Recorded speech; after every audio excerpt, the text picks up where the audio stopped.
थांब, स्क्रोल करू नकोस. कदाचित हा संदेश स्वामी आज तुलाच सांगत आहेत. आपण सगळे प्रार्थना करतो ना, रात्री उशीवर डोकं ठेवल्यावर मनातलं सगळं देवाला सांगतो आणि मनापासून अपेक्षा करतो की उद्या काहीतरी बदल होईल. पण जेव्हा काहीच होत नाही तेव्हा मनात प्रश्न येतो, स्वामी ऐकतात का खरंच? ऐक, स्वामी नेहमी उत्तर देतात. फक्त उत्तराची वेळ आणि भाषा आपल्याला लगेच कळत नाही. जेव्हा काही आपल्या भल्यासाठी असतं तेव्हा स्वामी हो म्हणतात.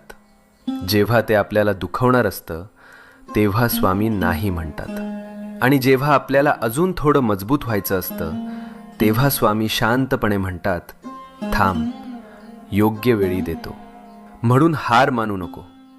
तुझ्या प्रार्थनेचं उत्तर येतंय. फक्त थोडा विश्वास, थोडा धीर, मनात शांतपणे